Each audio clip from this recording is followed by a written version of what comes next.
It's so unusual. In parliamentary systems, it's so rare for MPs to have risen to the top of their professions before they entered politics. Mr. Carney entered Parliament having already been a highly successful investment banker as well as the governor of both the Bank of Canada and the Bank of England. That's unheard of. And so far, he has made professional politics look pretty easy. He won the leadership of the Liberal Party and became Prime Minister even before he was elected to Parliament, which wouldn't fly in Australia. He quickly transformed the Liberal Party's fortunes and he won an impressive general election victory last April. Now, central bankers usually have a pretty sober disposition. Politicians have to be lively. Sometimes they have to flick the switch to vaudeville, as my old boss Paul Keating said. Mark Carney, it seems, can do both sobriety and vaudeville. He's equally at ease in the House of Commons, on the rope lines, or on the red carpet. He's also already made his mark in international politics in the form of a call to arms at the World Economic Forum in Davos in January. We are in the midst of a rupture, he said, not a transition. I'm someone who believes that speeches matter, even though we don't hear that many great speeches these days. The PM reminded us that the single note of a fine speech, well delivered, can still penetrate the hubbub, including all the noise emanating from the White House. So hosting Mr. Carney has been a long-held ambition of ours, but in the aftermath of his Davos speech, we're even more chuffed to welcome him to Bligh Street this evening. So, ladies and gentlemen, please welcome the Prime Minister of Canada. Welcome.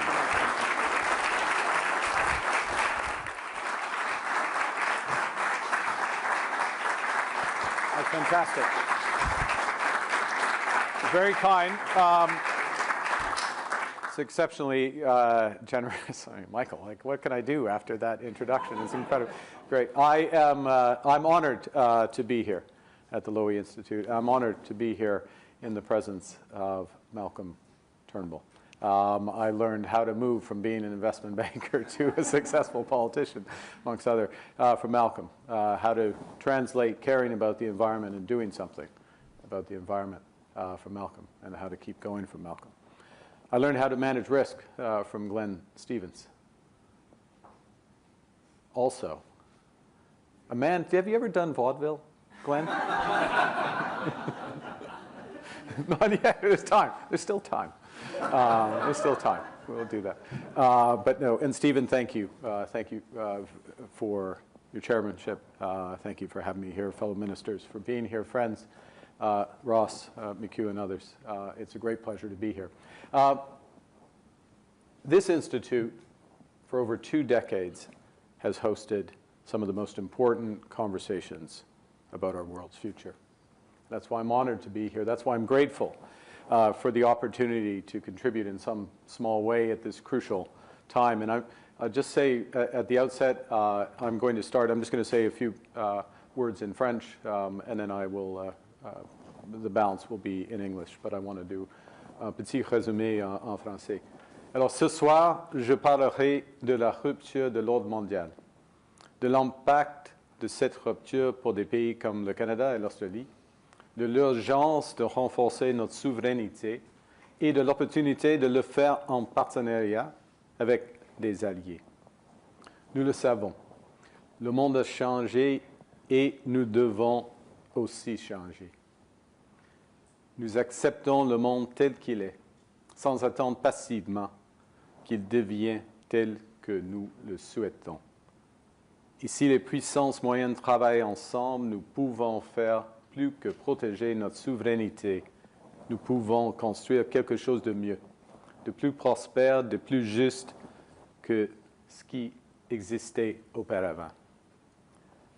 So, you mentioned the rupture world. Yes, the world order, in our view, is undergoing a rupture.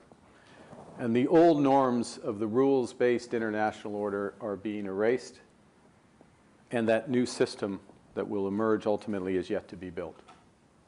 Global institutions have often been too slow to react to crises and too ineffective when they did. And this breakdown has been building over time. Over the past few decades, a series of crises, beginning in finance, health, energy, and geopolitics, have laid bare the risks of extreme global integration. But more recently, great powers have begun using economic integration as weapons. Tariffs as leverage, financial infrastructure as coercion, and supply chains as vulnerabilities to be exploited. So countries, and this is the point I was trying to make, in Davos, countries cannot live within the lie of mutual benefit through integration when integration becomes their source of subordination. Geostrategically, hegemons are increasingly acting without constraint or respect for international norms or laws, while others bear the consequences. Now, the extremes of this disruption are occurring in real time in the Middle East. To be clear, Canada, like Australia, has long seen Iran as the principal source of instability and terror in that region. The regime and its proxies have murdered hundreds of Canadian civilians over the years and caused untold suffering for millions of people in the Middle East and beyond. And despite more than 2 decades of negotiations and diplomatic efforts, Iran has not dismantled its nuclear program nor halted its enrichment activities. Canada has long supported the imperative of neutralizing this grave global threat. We stand with the Iranian people in their long and courageous struggle against the regime's oppressive rule, which is why we support efforts to prevent Iran from obtaining a nuclear weapon and to prevent its regime from further threatening international peace and security. We are actively taking on the world as it is, not passively waiting for a world we wish to be. But we also take this position with some regret, because the current conflict is another example of the failure of the international order. Despite decades of UN Security Council resolutions, the work of the International Atomic Energy Agency, and a succession of sanctions and diplomatic frameworks, Iran's nuclear threat remains. And now, the United States and Israel have acted without engaging the UN or consulting with allies, including Canada. So the question is, where to from here, given we have a rapidly spreading conflict and growing threats to civilian life across the region? Canada reaffirms that international law binds all belligerents. We condemn the strikes carried out by Iran on civilians and civilian infrastructure across the Middle East. We implore all parties, including the US and Israel, to respect the rules of international engagement. We call for a rapid de-escalation of hostilities, and we're prepared to assist in achieving that goal. Because resolution of this crisis will ultimately require a commitment to a broader political solution, an engagement to avoid a wider and deeper conflict. Civilians must be protected, and all parties must commit to finding enduring agreements to end both nuclear proliferation and terrorist extremism. And we'll continue to pursue this approach with like-minded countries and participants across the conflict. I'd now like to turn from that to what I originally intended to address more fulsomely, and don't worry, I'll try and keep to time, to the broader challenge that exists to sovereignty and prosperity. And I'd suggest that I'll start with the overall context. Middle powers like Canada, and I would suggest Australia, should recognize that the rupture in the international system represents just that, what that word means, a clear break from the past. And we need to act decisively to secure our shared future. The good news is we have the capacity to build important elements of that new order, an order that encompasses our values, including respect for human rights, sustainable development, solidarity, sovereignty, and territorial integrity. And to make this practical, let me highlight 3 principles that would help achieve this goal. The first is to be clear that the requirements for sovereignty have evolved, and that means that we do need to as well. Right now, many countries are concluding that they must develop greater strategic autonomy. It's an understandable impulse, because when the rules no longer protect you, you must protect yourself. A country that can't feed itself, fuel itself, or defend itself has few options.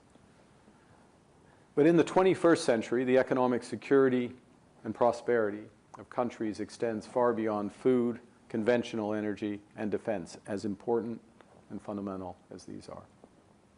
Today, sovereignty requires reliable access to space-based communications and semiconductors.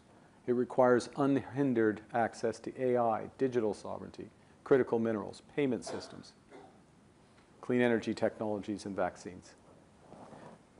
And because governments and businesses have long prioritized efficiency over resilience, we've all developed supply chains and trading relationships that create dependence on hegemons, in some cases hyperscalers, for essential determinants of our sovereignty.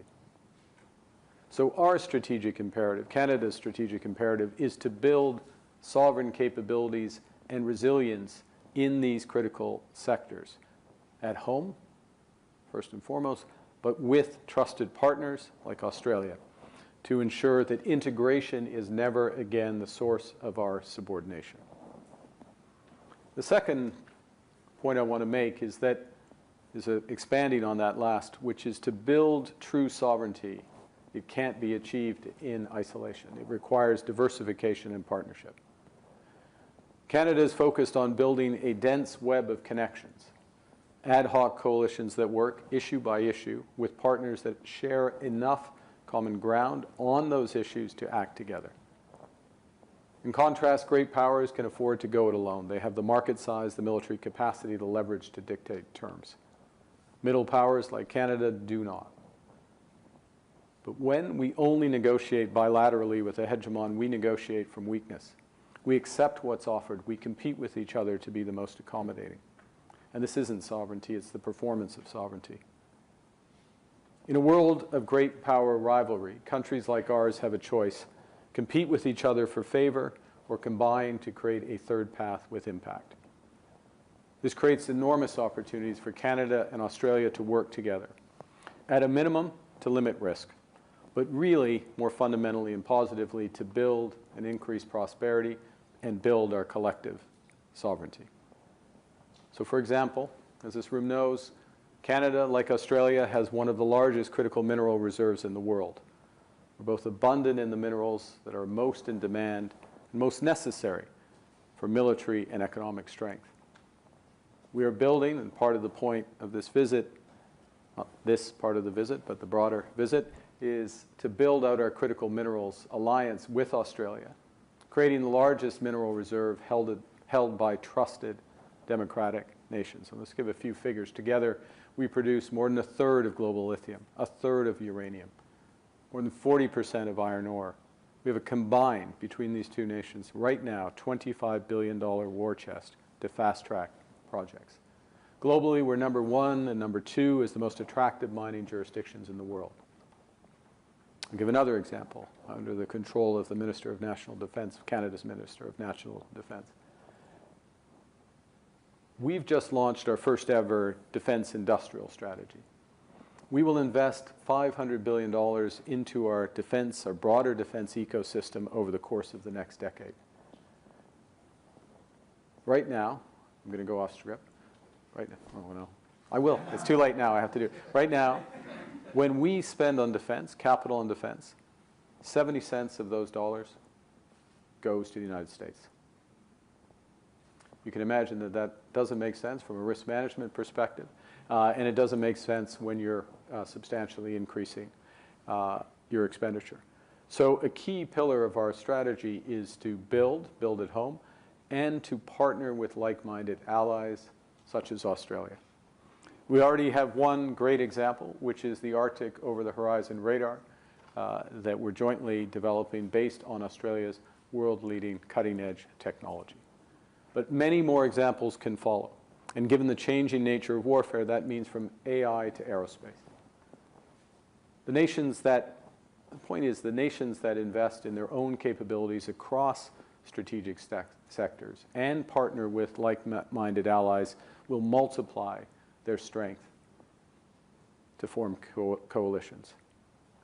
And they become a more effective bloc to deter aggression, protect supply chains, and realize core economic interests. So that's why we're rapidly diversifying our partnerships. That's why we've signed 20 new economic and security agreements across 4 continents in the last 11 months. It's why we were the first non-EU country to join the Safe Defence Procurement Program in Europe. And it's why we're working with Australia to build a bridge between the Trans-Pacific Partnership, thanks to Malcolm, Croatian, build a bridge between the TPP and the European Union. If we're successful, we'll create a new trading bloc of 1.5 billion people. Now, Australia understands well the value of coalitions. Your regional partnerships, including AUKUS and the Quad, our critical minerals alliance through the G7, which Australia is a part of, multiply Australia's power and overall effectiveness. My final point is that middle powers working together can not only build true sovereignty, we can also help, underscore help, shape the next global order. Australia and Canada can't compel like the great powers, but we can convene. We can set the agenda, shape the rules, and organize and build capacity through coalitions that deliver results at speed and global scale. Because we have 2 advantages. It's clearer every day. We have 2 advantages that the hegemons lack. The first is legitimacy, and the second is trust. Australia and Canada have built this up over a century. We respect our commitments. When we sign deals, we honor them. When we join multilateral efforts, we multiply their impact. Other countries know we mean what we say and value our partnership. Contrast, the hegemons can compel, but that comes with costs, both reputational and financial. Change through compulsion doesn't last. By contrast, using trust to convene like-minded nations working together creates lasting change and stronger new institutions and systems. Middle powers have more power than many realize.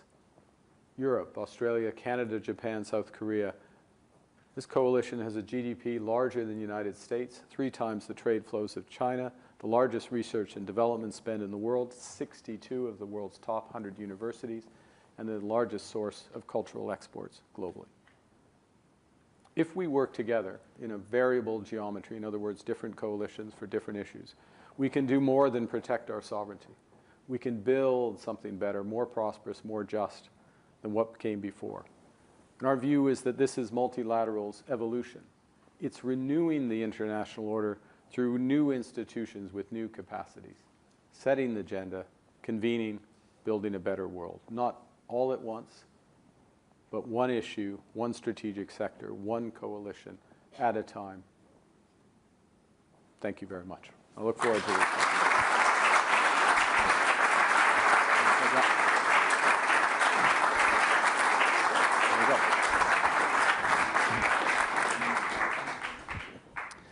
PM, thank you for those very thoughtful remarks. Thanks for agreeing to take my questions. I want to come to, I'd like to have a really broad-ranging conversation, talk about America, China, Europe, middle powers, but I do want to start with the Middle East as you did.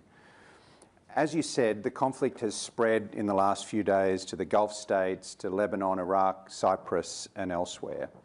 Western countries have reacted in a number of different ways. So the Spanish Prime Minister criticised the strikes as a breach of international law. The Starmer government equivocated a little bit, and President Trump accused Mr. Starmer of not being Winston Churchill overnight.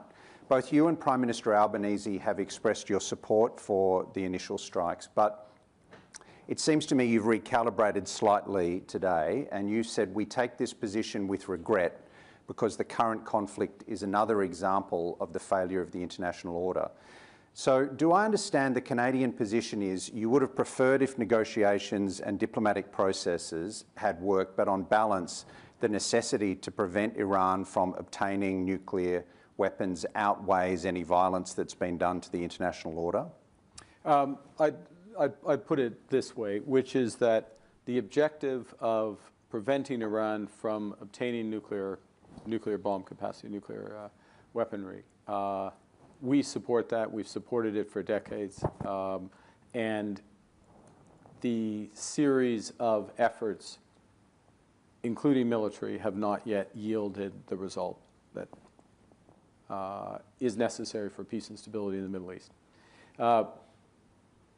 The initial justification for action, at least in our conversations, was related to that. We support that.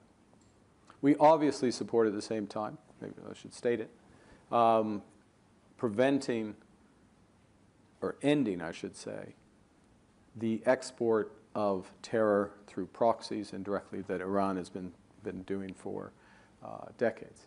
To be absolutely clear, before we get to international law and other aspects, Iran is a serial offender, breaker of international law, and that has existed for decades, at great cost.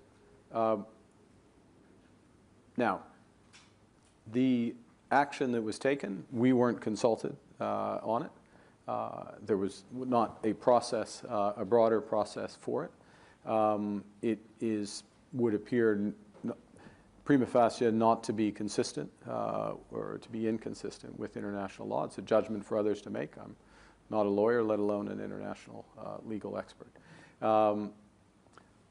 We take the situation as it is, including when we made that statement. We take the situation as is with the U.S. aims.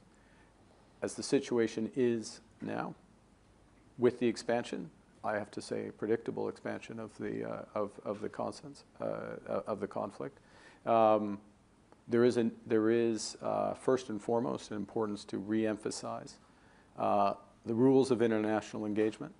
Iran has, yes, they have targeted some military targets, but there have been extensive targeting of civilians and civilian infrastructure, and it's only been the strength of the defenses that have limited the damage. The damage could be quite horrific across the region as a consequence of this. Similarly, it is the responsibility of all belligerents to adhere to those rules. We see the importance of de-escalation. We emphasize, and we're talking about diplomacy for that de-escalation, we emphasize the importance of a broader group of countries than just the principal combatants, given the scale and breadth of the Iranian action. I think we need to recognize that there are a large number of countries now that are being attacked, and they are only defending. And that is admirable. It creates a possibility for a de-escalation, but certainly not a certainty, and we're encouraging that to happen. All right, let me ask you about one of the wider possible war aims. You described Iran as the principal source of instability and terror in the Middle East. Would you welcome a change of regime in Tehran? I mean, we always would have welcomed a change in regime in Iran. We've broken off diplomatic relations with Iran many years ago. We've listed the Revolutionary Guard as a terrorist, rightly, as a terrorist organization. So we welcome that. There's a question of the modalities of how that comes to pass and the durability of what comes next. Now, it's a very complex thing to judge how that is best going to be affected, but it is a more ex ante, it's clear, that it is a more complicated situation than merely removing people at the top of that regime. You know, I was in a conversation 2 years ago, a little more than 2 years ago, in Davos, a public conversation, and I was asked what the biggest risk was to world peace, and my answer at the time, yes, the Ukraine war was going on, but it was Iran for exactly this issue, both in terms of their activities and the complexity of addressing, regime changes. This is not you can't just order up regime change, and we're seeing that play out. What does President Trump's actions, what will that mean for the US role in the world in the long term? Because it does seem that his appetite for using force seems to grow with the eating. And we've seen some remarkable developments really in the last few months, the kidnapping of the Venezuelan dictator, now in conjunction with the Israelis striking at the heart of the Islamic Republic, killing indeed the supreme leader. You might think that Maduro and Khamenei were evil people, but still worry about how this affects America's position in the long run. And I wonder if we could end up in a situation where the US is feared, but not trusted or loved. Do you want me to respond to Yeah. I don't see a lot of upside to responding to this question, the way it was framed. This is at the back of the. This is how Q&A works. Yeah, exactly. No, it's true. This is an look. I'm going to make an adjacent point. And like adjacent, it's all relative. It's way over here adjacent.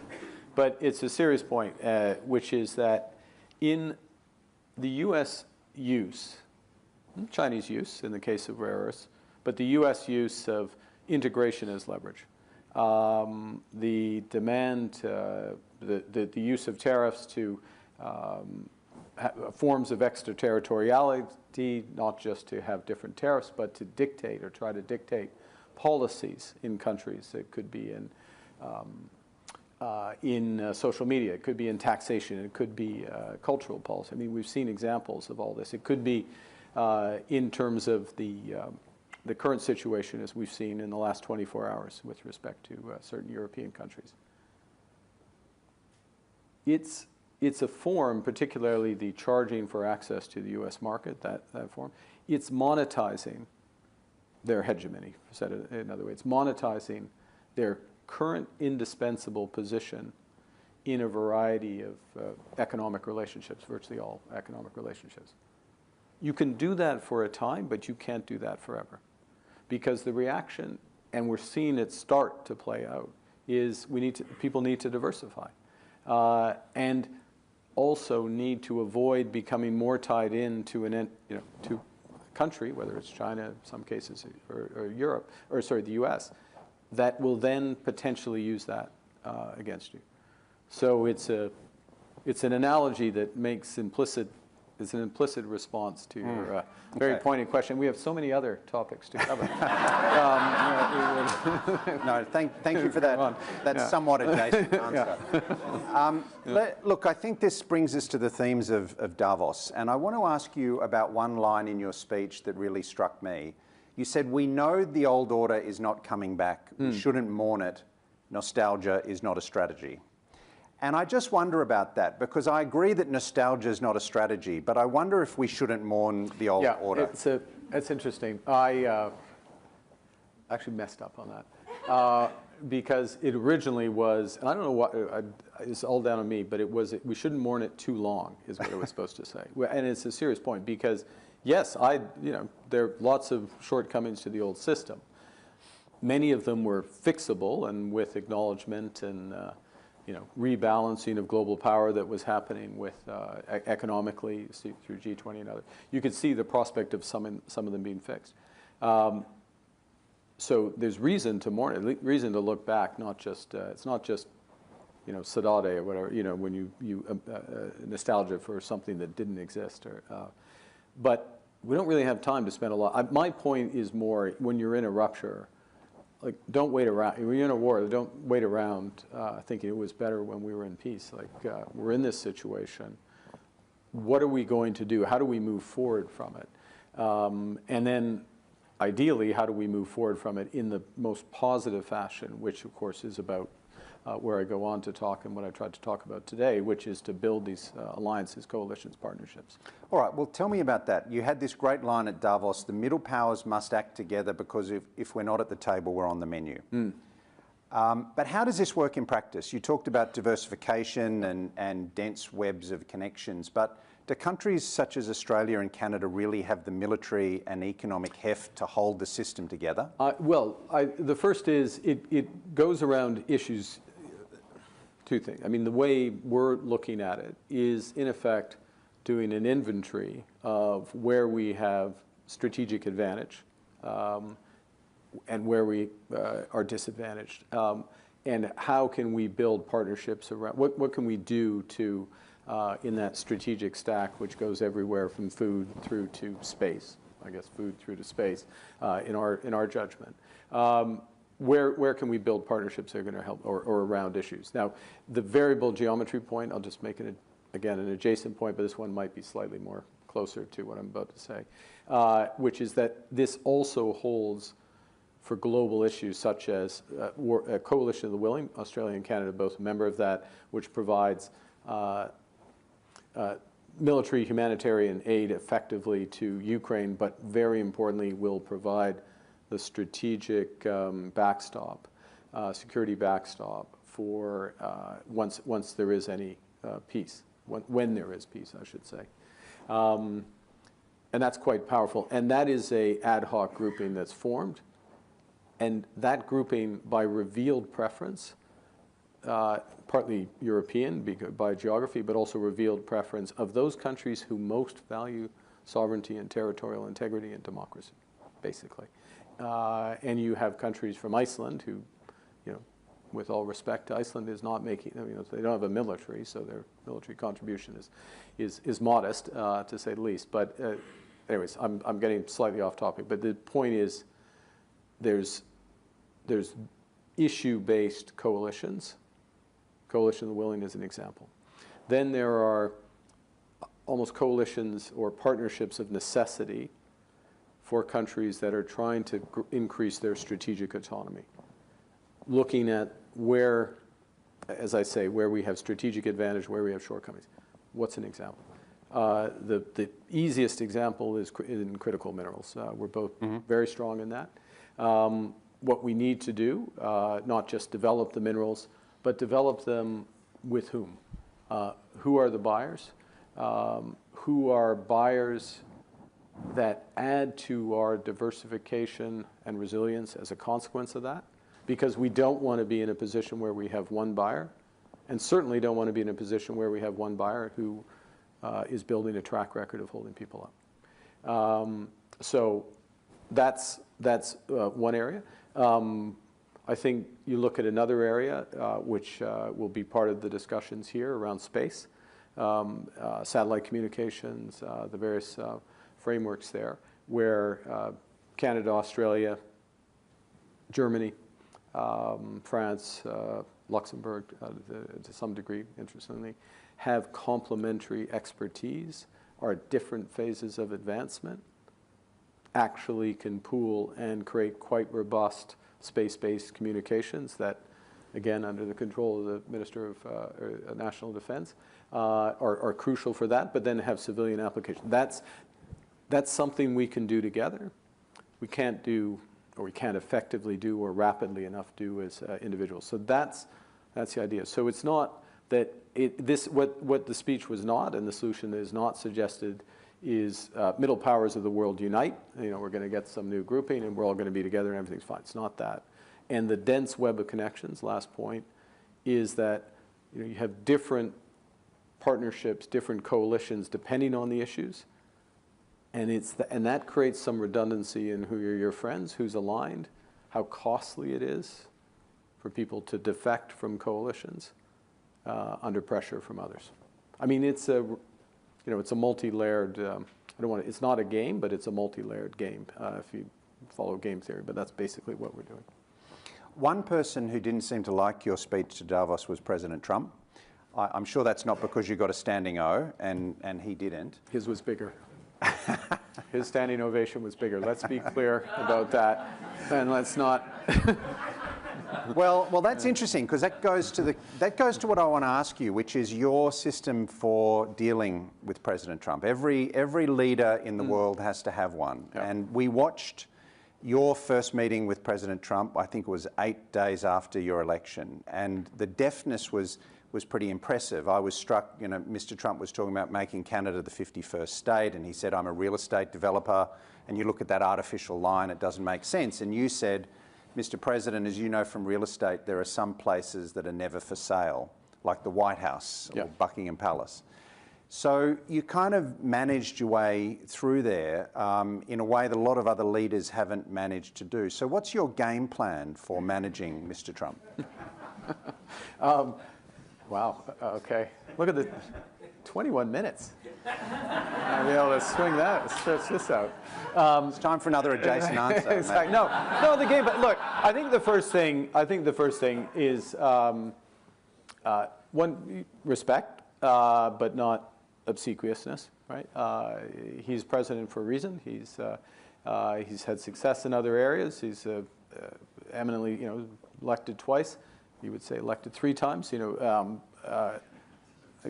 does, but very successful politician, and what I find is that he appreciates, particularly in private, being direct and discussing issues and being clear where your position is. So that is crucial. You don't want to. I'm going to say something very obvious, but it's important. You don't want to say anything in public that you can't back up. You might choose your words. One chooses language for the audience, right? I mean, that's true in any circumstance. So you're careful in terms of the language that you use with him, but in a way that's consistent with what you really think. And then it's quite different in private. It's much more. He is more interested in your viewpoint on various things in private, and that creates an ability to work through things. But it's not easy, to be clear. It's not easy. All right, let me ask you about your relationship with another important leader, Xi Jinping. You visited Beijing recently, along with many other Western countries. And when you were there, you said, I think, that Canada's partnership with China sets us up well for the New World Order. Now, I get it. That's risk management. Everybody is, when you have one partner that seems to be erratic and reliable, it makes impeccable sense to deepen your connections with the other hegemon. But what about the risks of dealing with an authoritarian country like China? How do you manage that? Because both Australia and Canada have been subject to tariffs and attempted coercion over the years. Well, it's interesting. The first time as Prime Minister that I met with President Xi, which was at the APEC summit in November, he chose to spend the first 10 plus minutes discussing how he wanted the personal interaction to be. And if I were to summarize, no surprises. If you really care about something, be clear. Don't lecture me. I mean, he didn't say it this way, but I interpret it. Don't lecture me in public. Bring issues to me directly.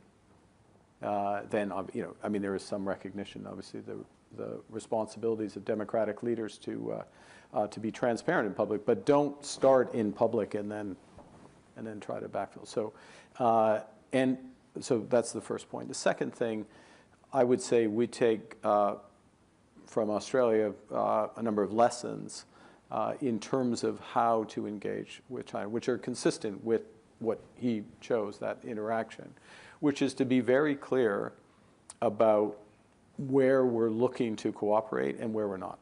So where, if I call it guardrails, but on the relationship. And that goes to the recalibration of our relationship with China, which had, for various reasons, valid reasons, had deteriorated, and it was time to reset that. But from a very low base, and a low base in terms of our actual level of integration with China. We're not heavily integrated with China. We're not running a big risk in terms of increasing our activity with China. And to be clear, the areas where we're cooperating, agri-food, in the broad aspects, it's very much it's in both our interest. Like, there's a very strong alignment, and so the risk of being hung up on that is lessened. And then from our perspective on clean energy, broadly speaking, we need some partnerships there to help us with the scale of the build-out we're going to do. It's not going to be uniquely China. It can be India. It can be European partners. It could be U.S. partners. Could be actually had some meetings today with some Australian partners. You can probably guess some of them. And so that China comes into that in that regard. We will have, and now let me do a contrast if I could, which is obviously with Australia, we will talk to and about absolutely anything from intelligence, to other cooperation, defense cooperation in the deepest sense. Anything's on the table, and much we'll do. India would be somewhere in the middle, wider than China, but obviously nowhere near as deep as Australia. So there's certain aspects in aerospace where there's opportunities with India, which we wouldn't, with China.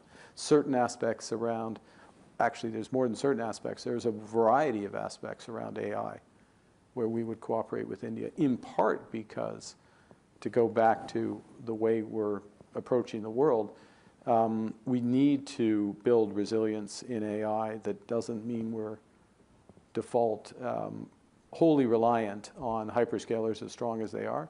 And certainly not, we don't look for AI cooperation with China, but we wouldn't want to go to the other side. All right, let me ask you about India, as you've just mentioned it. You've just come from India.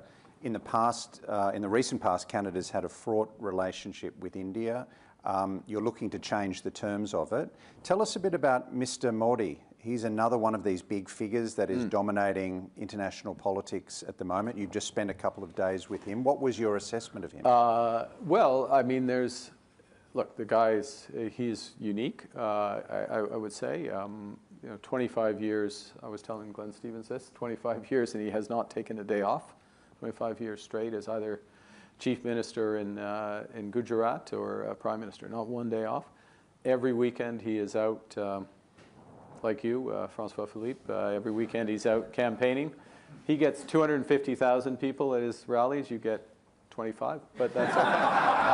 That's good. That's good. In rural, it's pas mal. It's pas mal du tout. But, so first off is just the level of the work that's there. Second thing, he gave me a hack that everyone follow this up, which is, again, just on a personal level, the impressions, which is he's a person who is very, and I've known this from before, but it's interesting just the interaction over time. He's very focused on delivery, I'll call it to the rural household, but, to, we would say in Canada, Monsieur, Madame, tout le monde, the person on the street sort of thing. So a huge motivation for the financial reform transformations, the payment system transformation, UPI and other things, was to get money directly, as you know, directly to individuals without leakage, shall we say, in the system in real time, and to bring people, hundreds of millions of people into the formal economy. And he's very focused on that aspect of delivery. So here he's, up at this global level, operating, India rising, challenges, but much positive, but a leader who keeps bringing it back down to that level. So there's much to see there.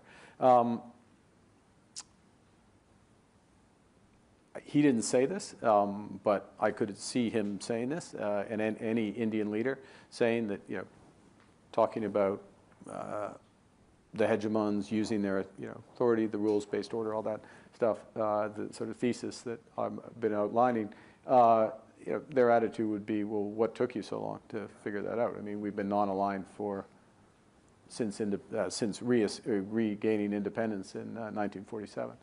And so it's in that regard, we found, colleagues were there, the discussions around the areas where we could cooperate in a collaborative way and why that was in both of our, not just economic issue, but strategic interests. Straightforward, absolutely not preaching to the converted, but just aligned in the thinking around it and creating a huge element. Last point, if I may, because you started on the nature of the relationship and the very real challenges that we've had.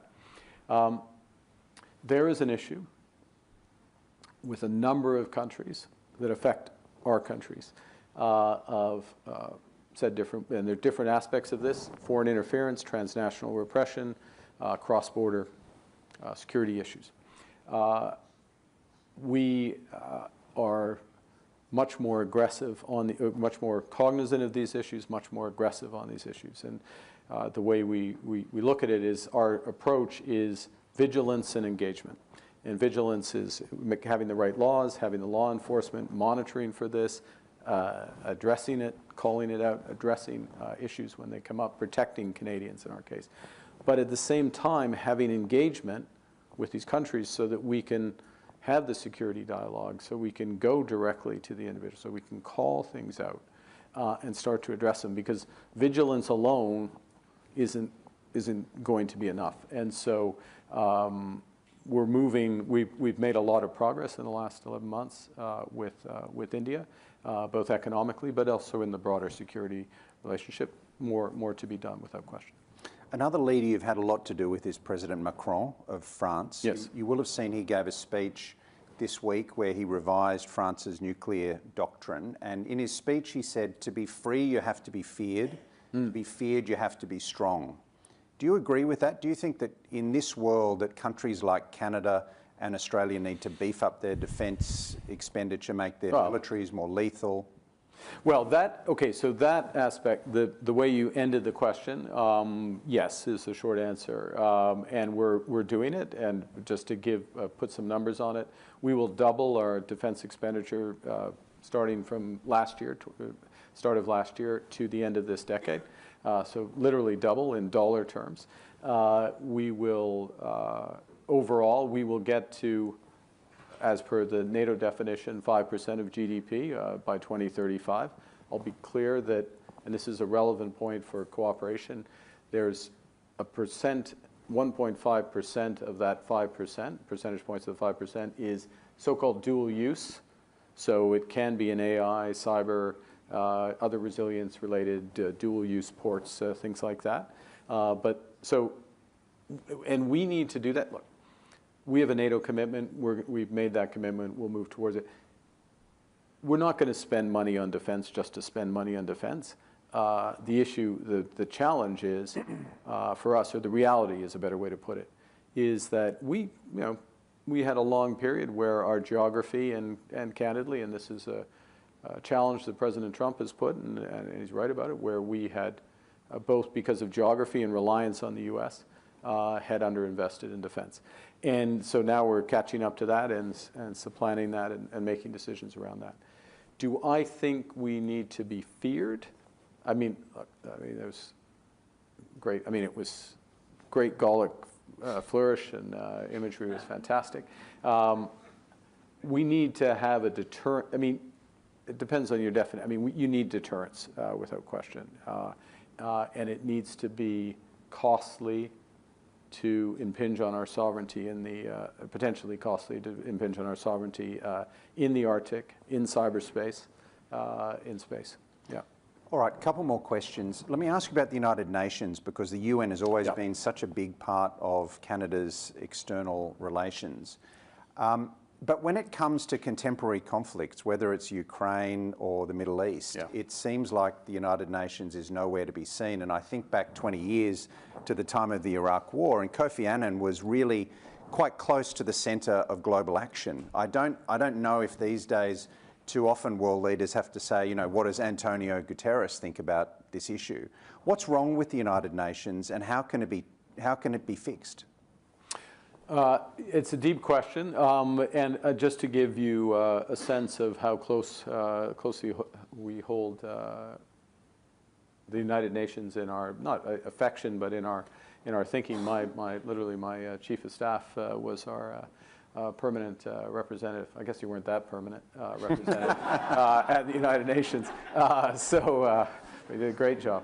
So we think about these issues a lot. That's the first thing I want to say, and I'm going to say a few things. One is that. Secondly, everything we're doing or looking to do on variable geometry, these coalitions around issues, we do not view these as substitutes for the United Nations. We view these as necessary responses to immediate issues. We think that the extent to which these succeed, they can, the modalities and the solutions can be, would be pulled up to a it depends on the issue, but United Nations or the Bretton Woods institutions if it's something financial, or at a COP level either.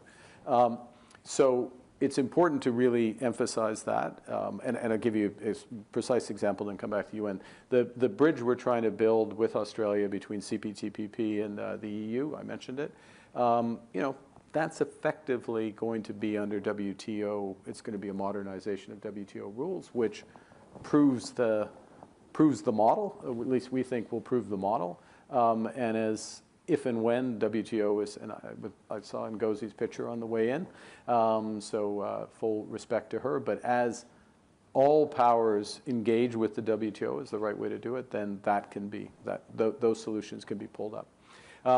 What's wrong with the UN? Part of what, I mean, some of the issues are very obvious, which is the representation of the Security Council, which doesn't reflect today's reality. That extends to the Bretton Woods institutions, so it's obviously incredibly difficult to change, but it's necessary to change. It is necessary to change, and I know Australia is looking for, in its rotation, 29-30, I think would be the year where you could be on the Security Council, and I think that would be an important component of your thinking. Obviously, leave to the government in terms of the priority. We'd very much welcome your presence there. I mean, it's almost another session to go through all the elements. We've got another hour. We've got another hour, but it's also, once you start breaking rules, it's learned behavior, and the fact that we're having these conflicts without even the thought of recourse to the United Nations is deeply troubling. All right, you're here to build, as part of your diversification strategy. Canada and Australia have so much in common. You said at Davos that Canada has what the world wants, and Australia has a lot of those things too: energy, capital, talent. Exactly. We're both federal democracies, vast, beautiful territories, but we're a long way away from each other. So where does your ambition lie in the Australia-Canada relationship? What's the big thing you'd like to thicken? Well, I think it's first and foremost is the shared recognition. Look, I mean, obviously not completely aligned on the moment and the importance of partnership, but a recognition that taking our partnership and with other like-minded countries is going to be fundamental to navigating whatever comes next. It is absolutely, to put it in, influenced by my former central bank, it's absolutely a no regret strategy. When you're managing risk, like one of the things you want to do is think about, well, what will I wish I had done? And what's the downside of doing that? What is the downside? Let's say the United States and the world order returns to status quo ante miraculously in 5 years' time or 10 years' time.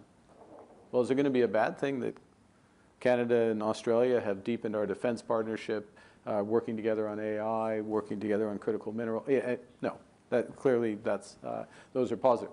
If the world remains as it is, or the trajectory continues, it's going to be really valuable if we've done that.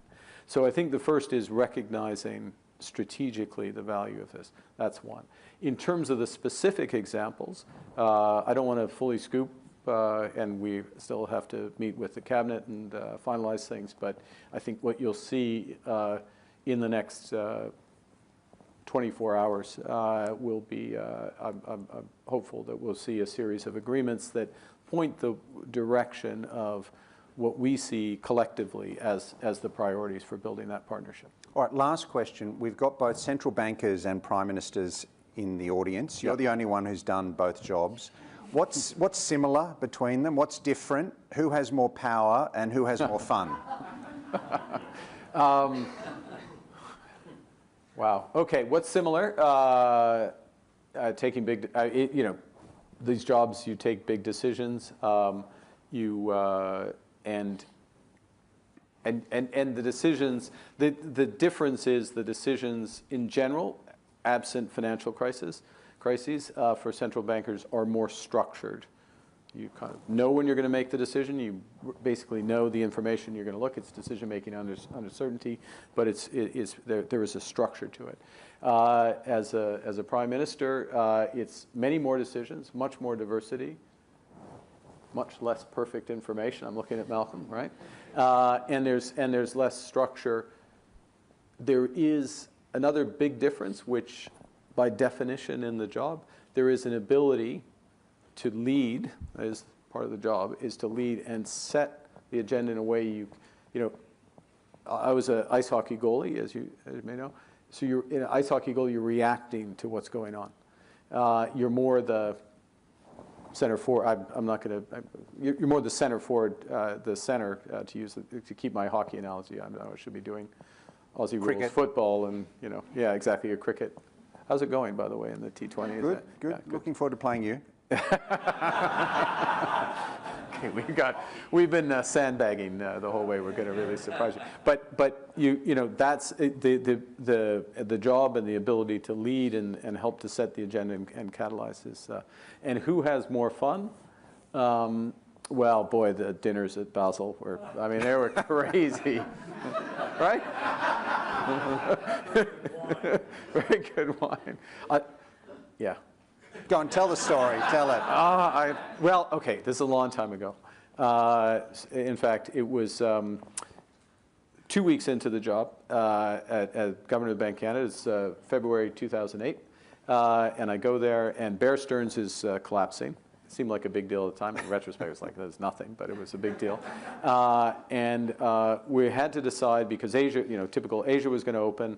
And so we go to this dinner, and it's called the G10 Central Banks. So it's the core group of central banks, and Jean-Claude Trichet is the chair. We show up, and we have an hour and a half to make a decision about flooding the system with liquidity or shutting certain things down, et cetera. It's pretty complex, but we're around this dinner table. It's like a 7-course meal. And Trichet spends the first 10 minutes. He welcomes me, which I thought was nice. Mark, welcome. And then he says, we have the best wine in Europe at this dinner. And since it's the best wine in Europe, it's the best wine in the world. And then he goes through the wines. He describes all the wines, tick, tick, tick.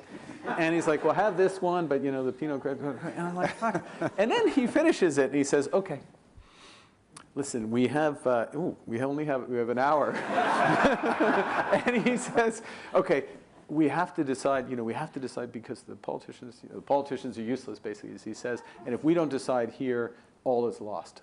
Ben, what should we do? Anyways, an hour later, all I remember is I'm like, yeah, the wine is fantastic. How much are we on the hook for? But anyways, we got it done.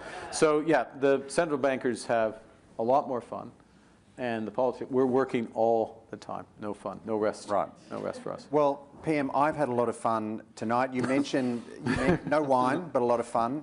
You mentioned that you were a goalie, a hockey goalie. I certainly don't feel I've got the puck past you. You defended your goal very well. You moved the goal to adjacent I moved the goalposts, yes, literally. So thank you for that. But I'm going to call on the Deputy Chairman of the Lowy Institute, Stephen Lowy, to make a formal vote of thanks. Stephen. Thank you.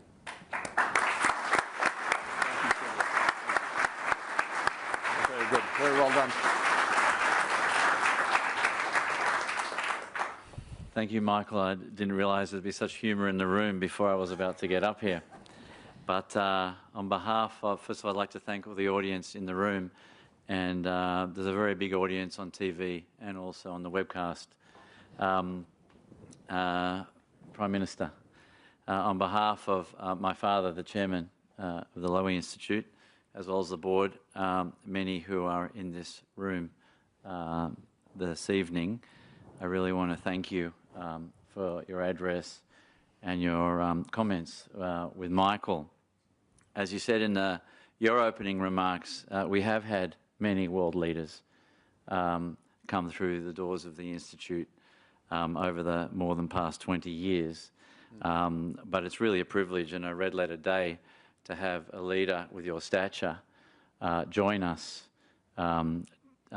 tonight, together with your wife, Madam Prime Minister, and your colleagues. You mentioned that it's an honour for you to be here, but really the honour is ours. This is your only speech, I understand, outside of the formal speech, I think in Parliament tomorrow. And it's a huge privilege for us to have you with us. You have a clear analysis, a clear understanding, and you share that with us, but you also do that with such seriousness and also with a mix of such humour. And it's so appreciated to see how relaxed you are to discuss such serious topics from the Middle East, the obvious issues we're all facing right now, to the US, to China, to India, to the UN, to the grappling with the issues of middle powers, AI and all the challenges that we face. But of course, Australia and Canada enjoys a deep friendship and a common value system. And it's an incredible privilege to have you with us. At the Institute, we really exist for three purposes. That is to contribute to the debate on foreign policy. We exist to project our voices to the world. And I'm very proud to say that we have millions and millions of visits to our research and our website and our podcast, and over 70% of that comes from overseas. And that to us is a mark of the impact of Australia on foreign policy thinking around the world, particularly in our region. And of course, we exist to inform.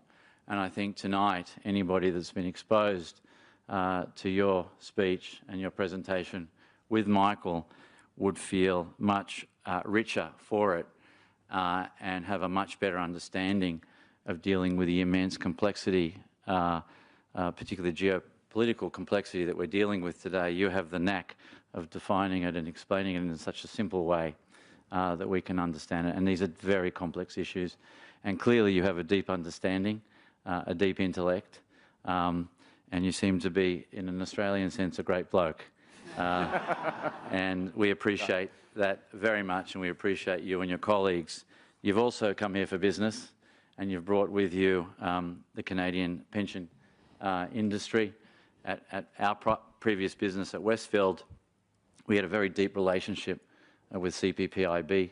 In fact, we had an $8 billion portfolio of shopping centres together in the US and the UK, and we understand the impact of how two great countries with great pension plans, the impact that they can make on productivity and on business. And it's great that you are part of your reason for the visit is that our two the pension industries in our two great countries can work together. So I think that's a marvellous outcome, and good luck with that, and good luck with the rest of your visit in Canberra. And again, we appreciate this very much. I will ask everybody to please stay in your seats until the Prime Minister and the official party. I've been asked to say this. If you want to mingle, it's up to you, because I can see that you often go off script. But I will leave it to you. Okay. And again, just with huge appreciation, we wish you a great rest of your trip, and thank you for being with us. Thank you very much.